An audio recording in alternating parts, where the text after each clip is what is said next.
Assalamualaikum warahmatullahi wabarakatuh. Shalom, Om Swastiastu, Namo Buddhaya, salam kebajikan bagi kita semua. Saya dari kelompok 3 semester 4 kelas B dari Fakultas Hukum Universitas Lambung Mangkurat ingin menjelaskan beberapa materi terkait hukum lingkungan bersama rekan-rekan saya. Silahkan menikmati video ini.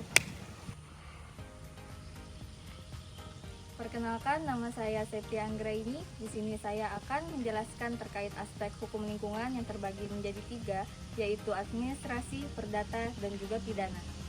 Hukum lingkungan dalam aspek hukum administrasi bisa dikatakan ialah peraturan dan kebijakan yang mengatur tentang hubungan antara manusia dan lingkungan dalam konteks administrasi negara. Hukum lingkungan administrasi bertujuan untuk melindungi lingkungan hidup dan memastikan pembangunan yang berkelanjutan. Hukum lingkungan administrasi bersifat preventif. Hukum lingkungan administrasi lebih fokus pada pencegahan kerusakan lingkungan hidup daripada penindakan pelanggaran. Juga bersifat diskresi, yang artinya pejabat berwenang untuk memiliki pengambilan keputusan berdasarkan pertimbangan dan penilaiannya sendiri dalam menegakkan hukum lingkungan, dan bersifat final dan juga mengikat.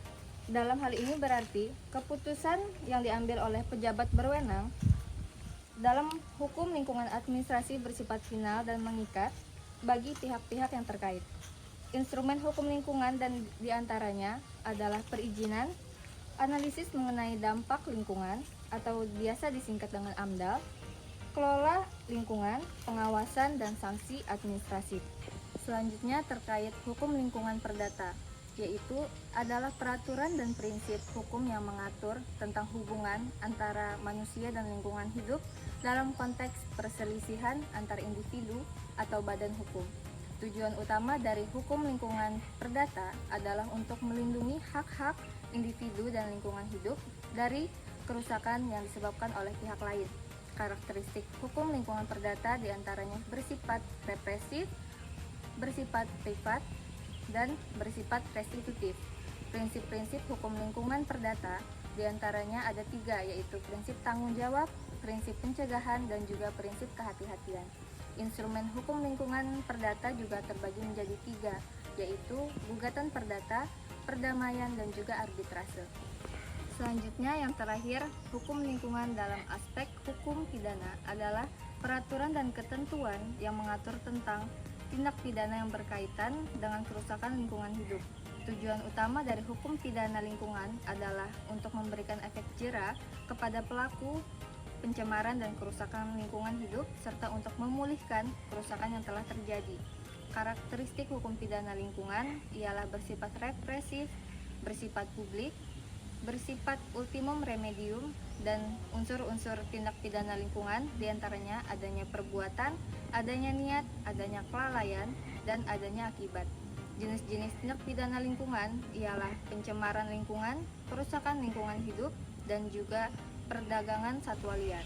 Sanksi tindak pidana lingkungan diantaranya adanya pidana penjara, denda, dan juga pidana tambahan seperti pemulihan kerusakan lingkungan hidup, pencabutan izin usaha, dan pengumuman di media massa. Jadi, dapat disimpulkan bahwa melalui administrasi lingkungan, kita dapat mencapai keseimbangan antara pembangunan dan pelestarian alam. Memahami dan mematuhi hukum ini adalah langkah penting dalam menjaga kelestarian alam untuk generasi sekarang dan juga mendatang. Dan hukum lingkungan perdata merupakan instrumen penting untuk melindungi hak-hak individu dan lingkungan hidup dari kerusakan yang disebabkan oleh pihak lain. Terakhir, hukum pidana lingkungan bagaikan benteng kokoh dalam upaya pelestarian alam dan penciptaan keadilan. Melalui instrumen hukum ini, para pencemar dan perusak lingkungan hidup dapat dijerat dengan tegas dan kerusakan yang diakibatkan oleh ulah mereka pun dapat dipulihkan. Sekian dari saya, terima kasih. Perkenalkan, nama saya Ahmad Dhani Mahadi. Saya di sini akan menjelaskan tentang prinsip hukum lingkungan, penyelesaian masalah lingkungan secara ligitasi dan non-ligitasi. Pertama yaitu pengertian hukum lingkungan. Hukum lingkungan adalah landasan dasar dalam menyelesaikan masalah lingkungan hidup. Prinsip hukum lingkungan mengacu pada norma-norma dan aturan-aturan yang dirancang untuk melindungi lingkungan dan sumber dayanya. Prinsip ini bertujuan untuk mengatur hubungan antara manusia dengan lingkungan.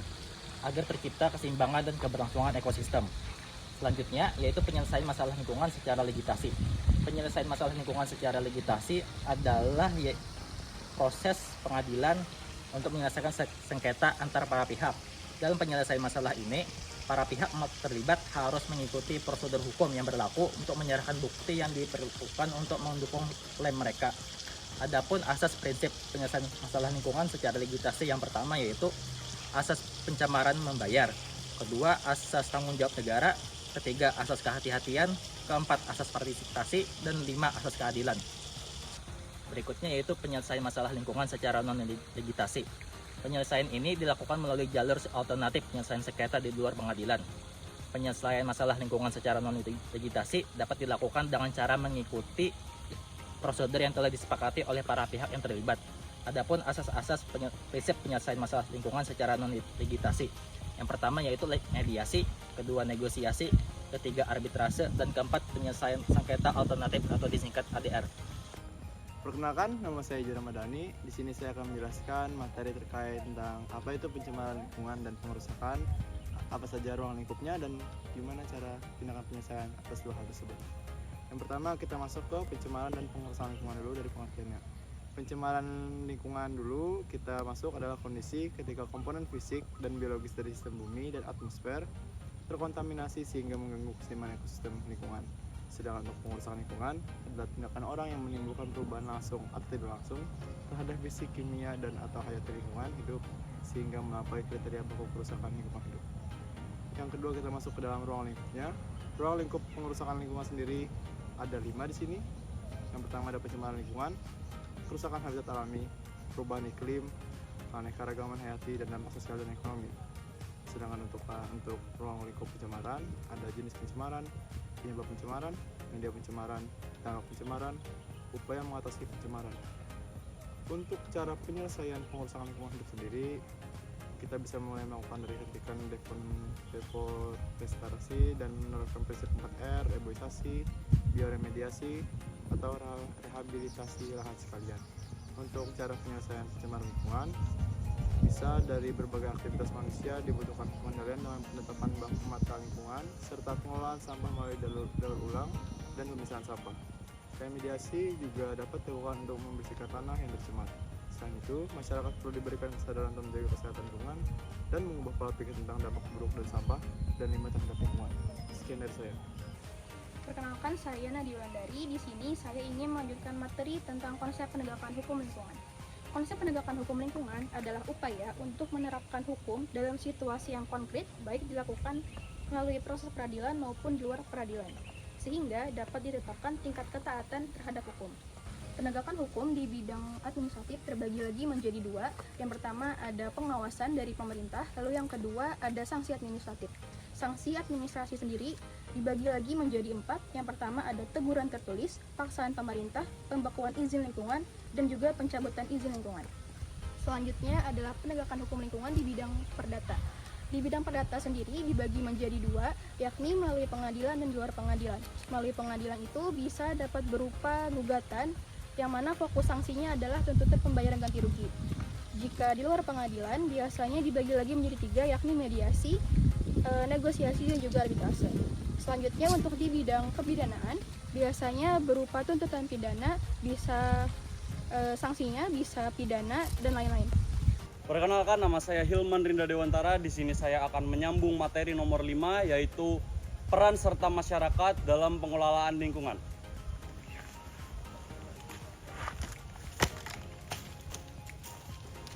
Undang-Undang Nomor 4 Tahun 1992 meliputi bentuk-bentuk peran serta masyarakat dalam konteks perencanaan, melibatkan masyarakat dalam musyawarah perencanaan pembangunan daerah. Lalu terkait perumahan dan pemukiman, memberikan dan masukan saran kepada pemerintah dalam penyusunan rencana tata ruang wilayah. Undang-Undang Nomor 23 Tahun 1997 yaitu bentuk peran serta masyarakat dalam konteks partisipasi dalam pengambilan keputusan. Pelaksanaannya, kegiatan pengelolaan lingkungan hidup ini melakukan kegiatan bersih-bersih lingkungan, menanam pohon dan memelihara tanaman, dan yang terakhir mengelola sampah dengan benar. Dan yang terakhir, Undang-Undang Nomor 32 Tahun 2009, yaitu bentuk peran serta masyarakat dalam konteks pengawasan. Masyarakat berhak melakukan pengawasan terhadap kegiatan, usaha, atau kegiatan berpotensi yang menimbulkan dampak lingkungan hidup, yaitu mengelola lingkungan hidup, serta masyarakat yang berhak memberikan saran dan pendapat dalam penyusunan, penerbitan analisis mengenai dampak lingkungan hidup, dan atau rencana pengelolaan dan pemantauan lingkungan hidup yang terdapat pada pasal 73 ayat 2.